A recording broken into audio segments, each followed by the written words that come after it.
Arizona existe uma cadeia de montanhas chamada as Montanhas da Superstição. A lenda diz que essas montanhas amaldiçoadas levam os homens à loucura. Bem-vindos a mais um vídeo no canal. Se você gosta de conteúdo assustador, bizarro, misterioso, você tá no lugar certo. Toda semana tem pelo menos 3 vídeos longos, todo dia tem vídeo curto, então tem muito conteúdo pra vocês. Se você gosta desse tipo de conteúdo, não esquece de deixar seu like, se inscrever no canal, comentar outros temas que vocês querem ver aqui. As fontes e os créditos estão sempre na descrição do vídeo. E aí vocês devem estar se perguntando, tem algum motivo específico pra você não tá gravando vídeo no seu cenário, e sim na sala da sua casa? A resposta é não. Tava frio, eu tava bem quentinha aqui nessa cadeira, e aí eu decidi que eu não queria me mover. Enfim, sem grandes mistérios, mas talvez eu devesse tirar essa flor daqui, né? Não é muito assustador da minha parte. Ai, aqui tem um energético. Disfarça! Enfim, já que vocês gostaram muito do vídeo que eu fiz sobre os Montes Apalaches, eu decidi vir aqui pra falar sobre um outro mistério relacionado, só que nesse caso é um pouquinho diferente e é muito bizarro mesmo assim. Mas antes de começar, a gente tem um pouquinho mais de enrolação e eu peço pra vocês ficarem pra assistirem uma publizinha minha, que inclusive tem até uma curiosidade sobre algo que aconteceu comigo nas últimas semanas. Então, depois dela, a gente já começa. Então, sem mais enrolação, bora pra história.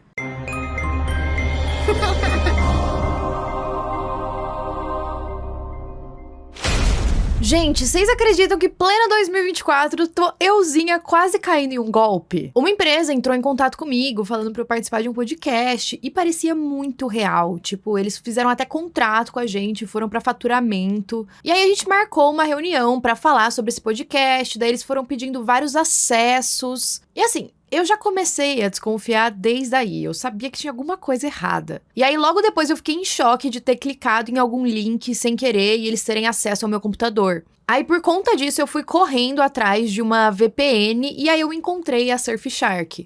Eu já falei dela aqui pra vocês antes, mas ela é muito boa porque tem diversos benefícios de segurança. Então, por exemplo, ela tem antivírus, monitoramento de dados pessoais, e ela também te alerta quando você é exposto a algum tipo de vazamento de dados. Além de, claro, ter criptografia e muita segurança. Então foi muito bom pra garantir mais segurança e me deixar mais tranquila, porque eu não acredito que eu quase caí nesse golpe. Surreal. E aí, além dessa parte de segurança, tem várias outras vantagens. Eu mesma que viajo bastante, acabo usando para acessar vários serviços de streamings, por exemplo, que não tem no Brasil ou então que tem em outros países, mas não aqui. E você consegue até encontrar passagens aéreas mais baratas, por exemplo. E eu vim trazer essa oportunidade para vocês também. Vocês podem experimentar por 30 dias e se vocês não gostarem, vocês recebem o dinheiro de vocês de volta.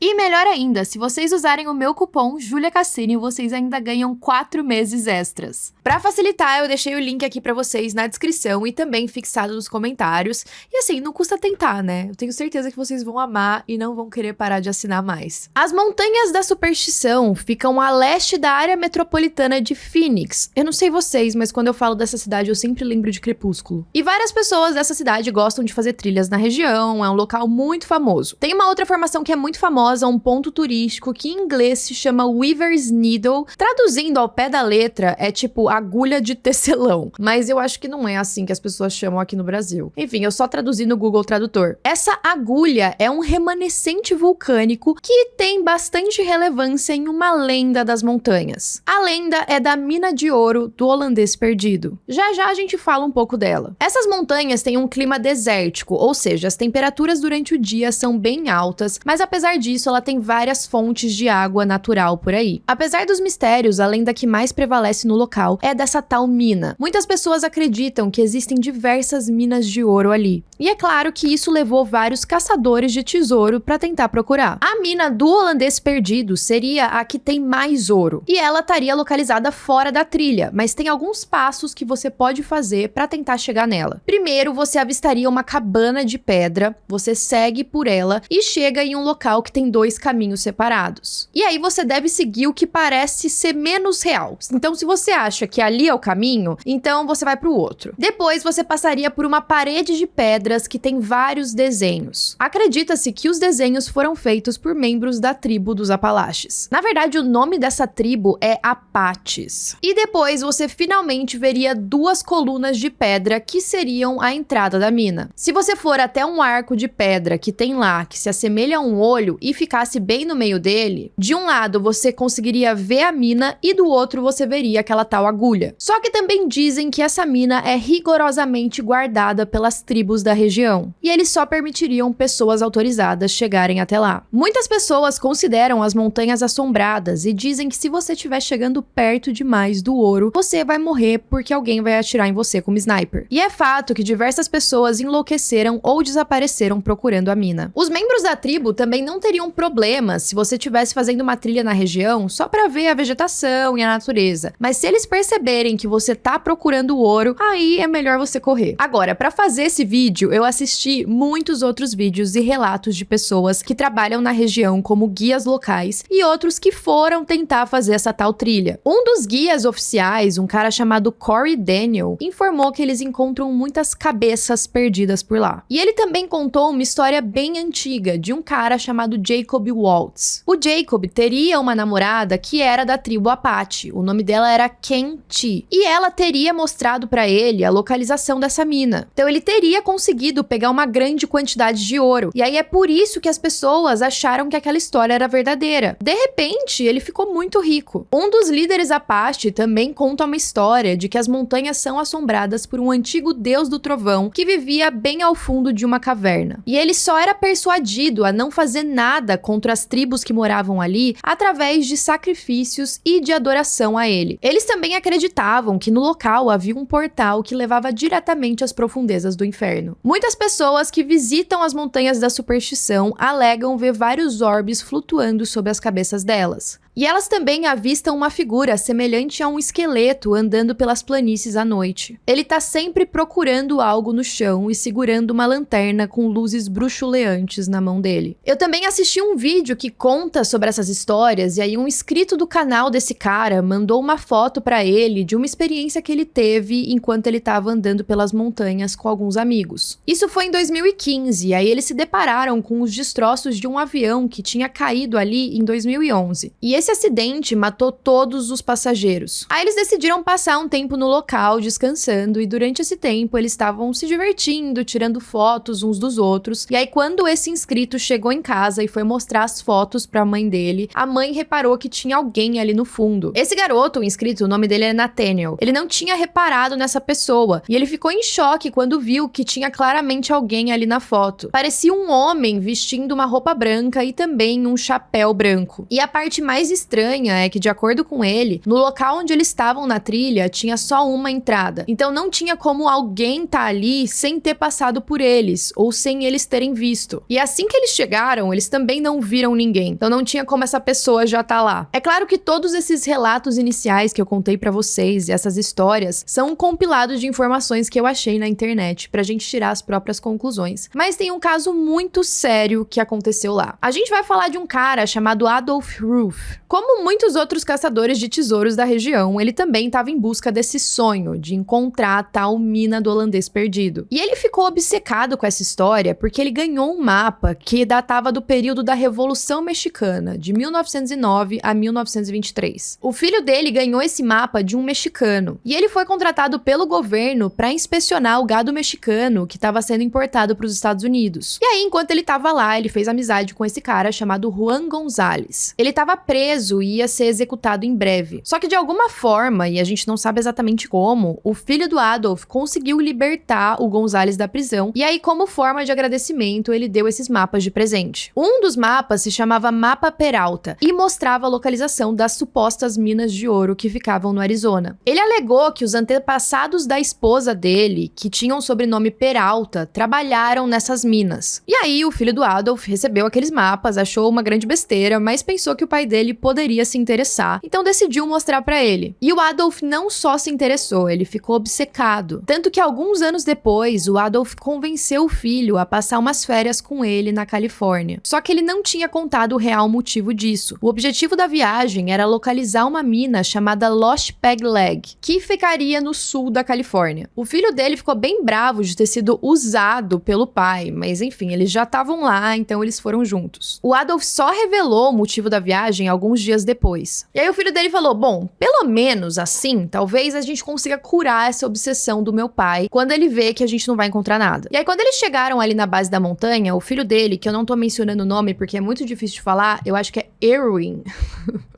Ele começou a montar acampamento enquanto Adolf aproveitava as últimas luzes do dia para fazer uma caminhada. Só que muito depois de anoitecer, ele ainda não tinha voltado, apesar do filho estar chamando ele sem parar e tentando piscar as luzes do farol do carro para chamar a atenção dele. E aí, à medida que o amanhecer chegava, o filho, muito preocupado, sem ter encontrado o pai, foi até uma casa de fazenda que tinha fornecido uma ajuda para eles no dia anterior. O fazendeiro reuniu alguns vaqueiros e cavalos para ir em busca do Adolf. E ele só foi encontrado 4 dias depois no fundo de uma ravina. Ele estava sofrendo, é claro, de exposição aos elementos, desidratação e também uma fratura no quadril. Se ele ficasse ali por mais alguns dias, ele provavelmente teria morrido. Quando eles voltaram para casa, o Adolf precisou fazer uma cirurgia e também precisou colocar uma placa de prata. Depois desse acidente, ele andou mancando pelo resto da vida. E aí o filho dele falou, bom, tá vendo, pai? Tá vendo como é perigoso procurar essas minas? Você tá ficando doido, agora vamos parar com isso. Mas o interesse dele nunca diminuiu. Em novembro de 1931, ele mais uma vez partiu em busca de uma nova mina. Dessa vez, a lendária mina do holandês perdido. Nessa época, a história do Jacob Waltz já estava sendo meio desmentida. Muitas pessoas diziam que ele provavelmente roubou aquele ouro de alguém e aí ele usou a história da mina só para justificar as ações dele e não ser preso. Mas o Adolf queria tentar mesmo assim. Ele estava convencido de que com aquele mapa ele conseguiria encontrá-la. E ele até chegou a pedir pro filho acompanhar ele de novo, mas é claro que ele recusou depois de xingar o pai de 1 milhão de coisas e falar que aquilo era extremamente perigoso. Ainda mais agora que ele estava mais velho e mancando. O Adolf chegou em Phoenix no dia 4 de maio de 1931. No dia 13 de maio, ele chegou na casa de um cara conhecido como Tex. O Tex e a família dele eram muito conhecidos por ser bem hospitaleiros com os tais caçadores de ouro. Então dá pra vocês perceberem que aquilo não era algo incomum, tinha muita gente fazendo essa mesma missão. E no dia que o Adolf chegou, tinha um outro cara lá também, chamado Brownie Holmes. Quando o Adolf contou que ele tinha esse mapa, ele mostrou pro Tex, pro dono da casa, e ele conseguiu reconhecer aquela agulha que tem nas montanhas. Só que ele também alertou que as montanhas da superstição não eram um local para uma pessoa que tem dificuldades para andar. Isso porque ele estava vendo que o Adolf estava com más condições físicas. Só que o Adolf não estava nem aí, ele ofereceu pagar pro Tex para levar ele até lá. No começo, o Tex recusou, ele falou, você tá louco, tá no verão, a gente vai passar muito calor, a temperatura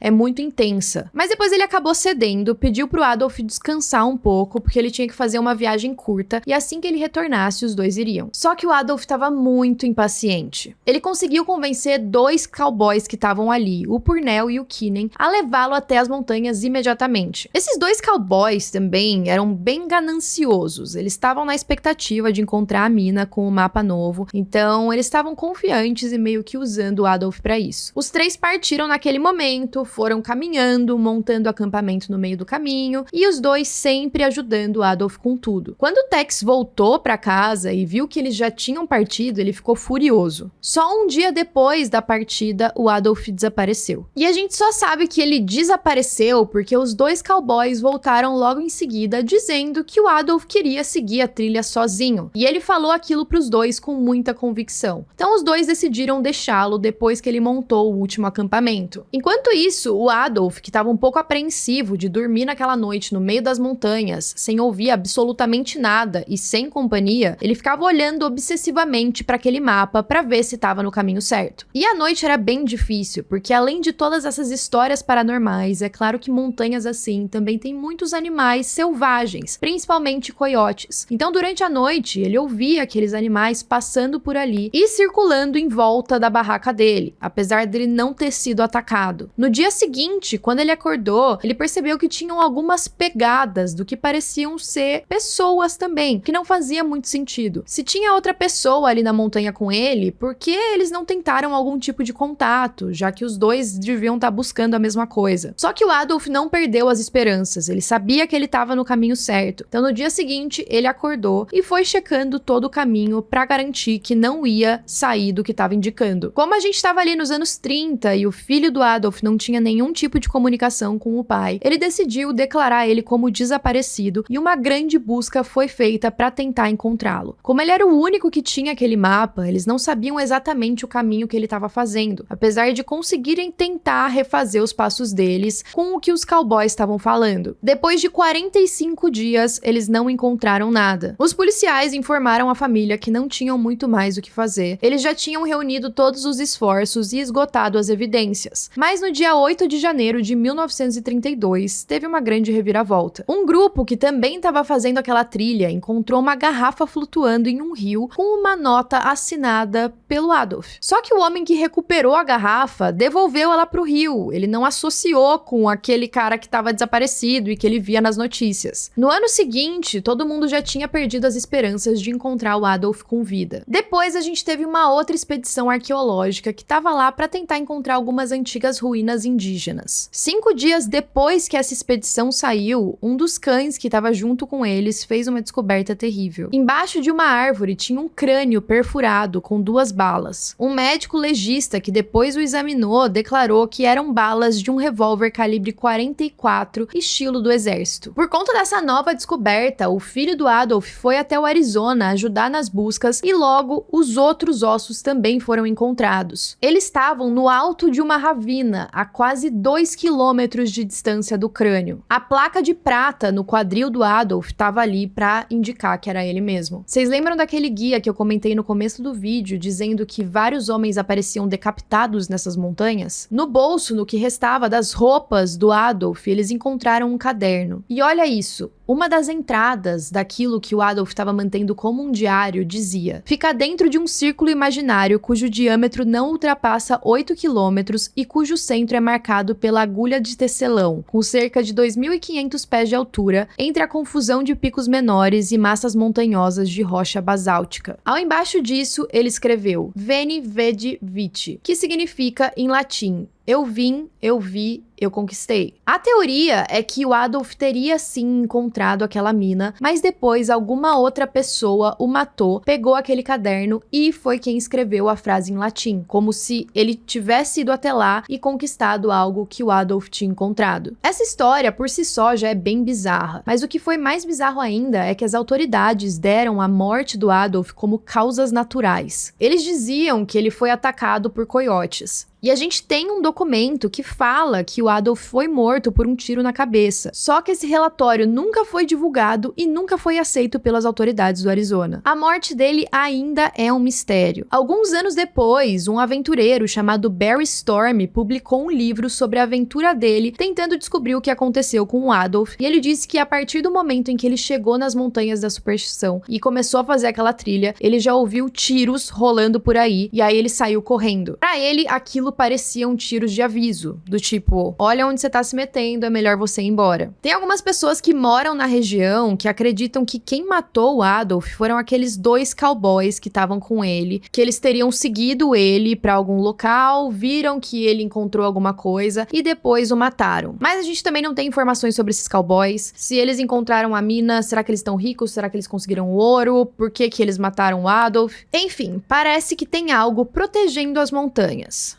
Algumas pessoas da tribo Apache também se referem a moradores subterrâneos de uma tribo chamada Thor. Eles dizem que essas pessoas às vezes podem ser avistadas ali no cumes das montanhas e que eles sempre ficam observando os viajantes que estão entrando nos territórios. Reza a lenda que poucos encontraram esses indivíduos e viveram para contar a história. Tem um youtuber que fez um vídeo também falando da experiência dele tentando encontrar a mina de ouro e ele disse que no meio do caminho teve uma pedra que caiu quase em cima deles e que quando essa pedra se soltou, eles viram algo dourado na parede, como se fosse ouro mesmo. O guia que estava com eles negou e ele disse que aquela pedra não caiu sem querer, que talvez alguém tivesse empurrado para espantar eles dali. Se isso tudo é verdade ou não, eu não sei, mas talvez tenham pessoas que queiram proteger aquele patrimônio mesmo e talvez tenham segredos que a gente nunca vai descobrir de verdade. Mas quero saber a opinião de vocês sobre essa história. O que vocês acham? Teriam coragem de fazer essa trilha e tentar encontrar um tesouro perdido? Comentem aí e até a próxima.